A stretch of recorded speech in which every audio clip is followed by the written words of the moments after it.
ॐ सरस्वती नमस्तुभ्यं वरदे कामरूपिणी विद्यारम्भं करिष्यामि सिद्धिर्भवतु मे सदा सिद्धिर्भवतु मे सदा। सरस्वती शिक्षा समिति पाली द्वारा संचालित ऑनलाइन क्लास में नई उमंग, उत्साह और स्फूर्ति के साथ में आप लोगों का हार्दिक स्वागत, अभिनंदन।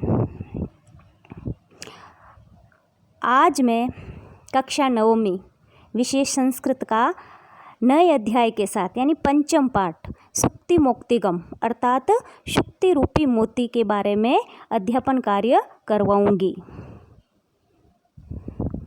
सर्वप्रथम मैं पाठ परिचय के बारे में आपको बताती हूँ, ध्यान से सुनिएगा। प्रस्तुतो अयं पाठः नैतिक शिक्षाणां प्रदायक रूपेण वर्तते। यह प्रस्तुत पाठ नैतिक शिक्षा का प्रदायक रूप है। अस्मिन् पाठांशे विविध ग्रंथेभ्यः संग्रहणं कृत्वा नाना नैतिक शिक्षा बोधक पद्यानि गृहीतानि सन्ति। इस पाठ में विविध ग्रंथों के संग्रह को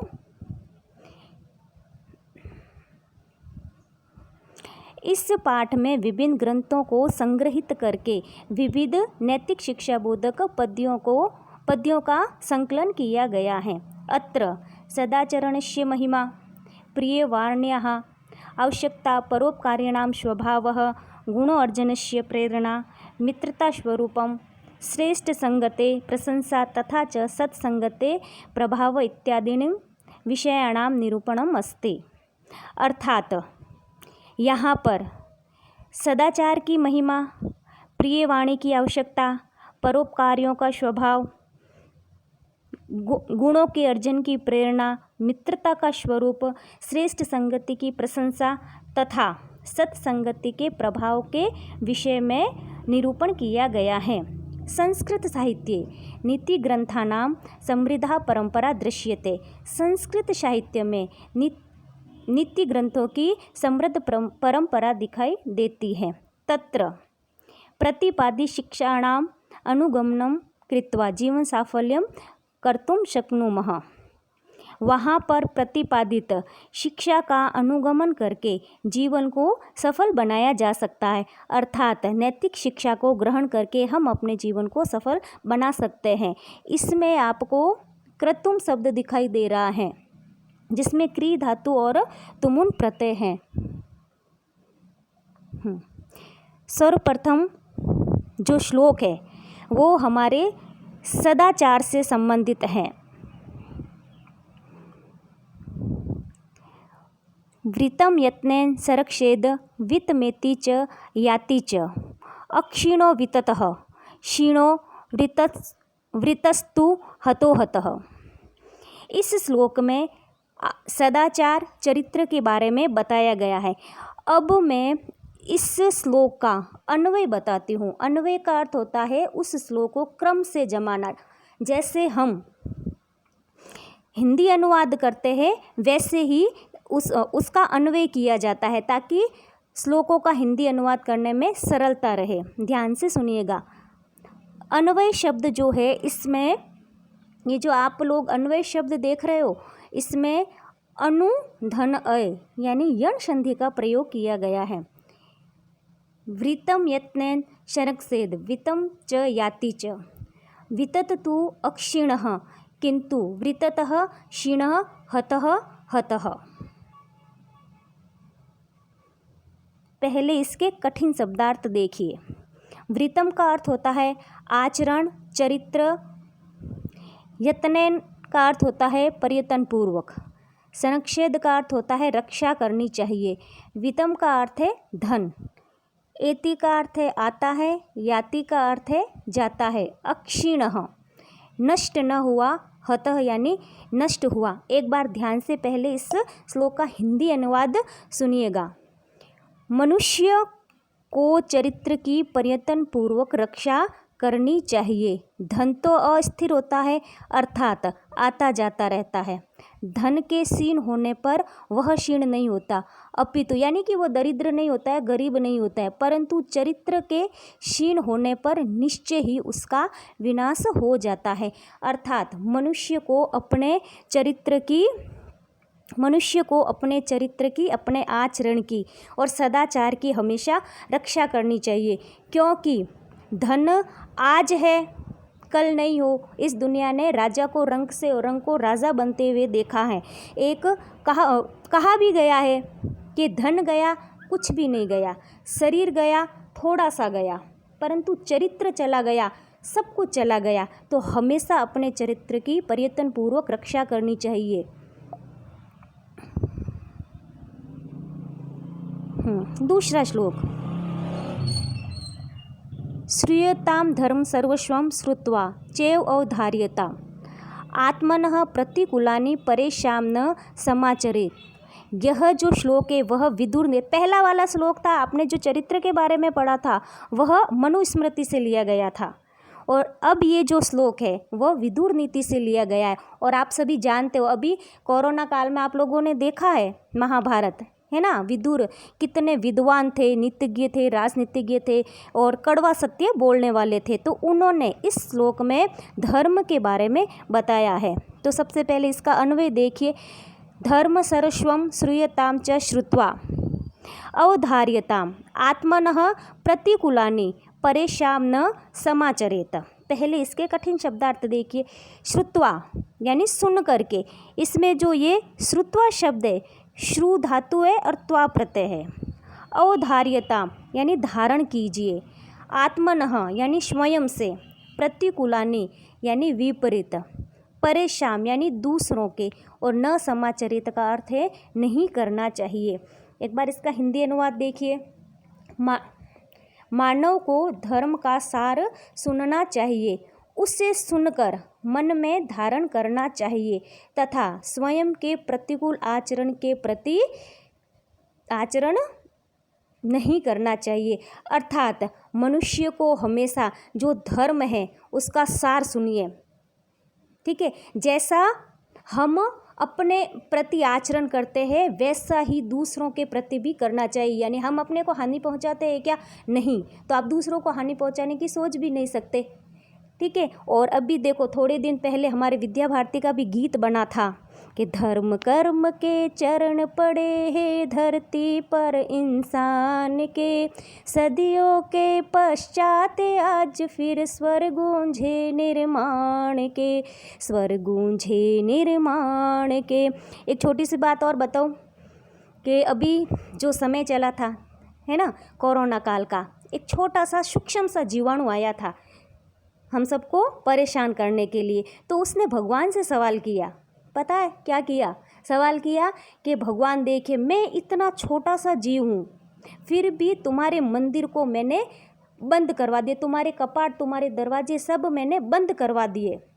वो ज़ोर से ठहाका लगा के हंसा, परंतु भगवान ने उसका जवाब क्या दिया पता है? उन्होंने जवाब दिया कि भाई मेरे दरवाजे तो बंद हो गए, परंतु मैंने हर घर को मंदिर बना दिया है, क्योंकि लोग घरों में बैठ कर के पूजा पाठ करते हैं, धर्म के प्रति उनका लगाव और ज़्यादा बढ़ गया है। इसीलिए तू तेरे बारे में सोच, तू तो आया है चला जाएगा कोई बात नहीं, परंतु आज धर्म के प्रति जो सम्मान और बढ़ गया है लोगों का, ठीक है ना। अभी रामायण और महाभारत भी चली थी, है ना, और शब्द भी बोले जाने लगे, भ्राताश्रीन भगिनीन, है ना, ठीक है। तो हमें हमेशा धर्म का आचरण करना चाहिए।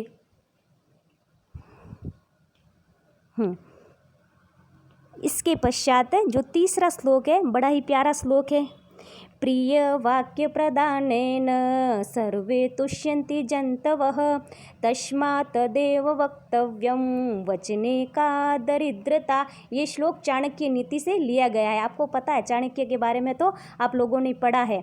ये सबसे पहले क्या बोल रहे हैं कि आदमी को कैसी भाषा बोलनी चाहिए, है ना। इसमें इसका अन्वय देखिए सबसे पहले, सर्वे जंतवः प्रिय वाक्य प्रदानेन तुष्यन्ति तस्मात् तदेव वक्तव्यम वचने का दरिद्रता। कठिन शब्दार्थ। जंतवः का अर्थ होता है प्राणी, तुष्यन्ति का अर्थ होता है संतुष्ट होते हैं, तदेव का अर्थ होता है उसी प्रकार से, और वक्तव्यम का अर्थ होता है कहना चाहिए। एक बार हिंदी अर्थ देख लीजिए इसका। मधुर वचन बोलने से सभी प्राणी प्रसन्न होते हैं। प्राणी जगत में सभी आते हैं, मनुष्य भी आता है, जीव जंतु भी आते हैं। तब तो प्रत्येक को प्रिय वचन बोलने चाहिए, क्योंकि प्रिय वाक्य बोलने में कोई दरिद्रता नहीं आती है। अर्थात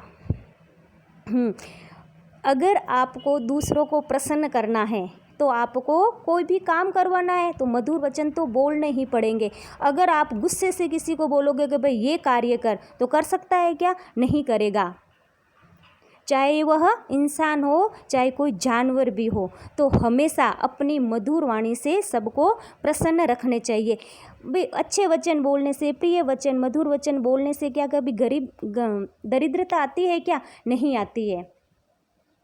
ठीक है। और एक हिंदी में श्लोक भी है, ऐसी वाणी बोलिए मन का आपा खोय, औरन को शीतल करे आप हु शीतल होय कबीरा आप हु शीतल होय।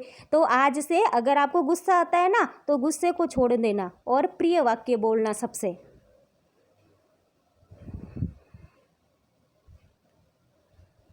आगे वाला श्लोक देखिए, परोपकार की भावना से भरा हुआ पूरी की पूरी तरह।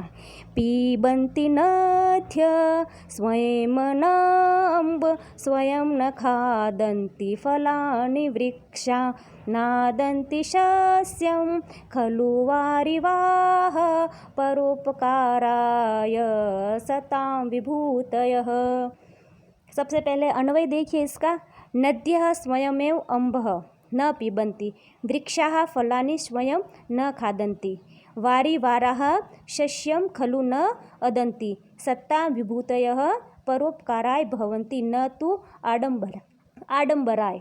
इसके कठिन शब्दार्थ। अंब का अर्थ होता है जल, वारिवाह का अर्थ होता है जल वहन करने वाले बादल, यानी बादल जो जल से भरे हुए होते हैं। शस्यम का अर्थ होता है फसलों को, और अदंती का अर्थ होता है नहीं खाते हैं। एक बार हिंदी अनुवाद देख लीजिए। हालांकि पढ़ा था, अष्टमी कक्षा में भी ये श्लोक पढ़ा था आपने।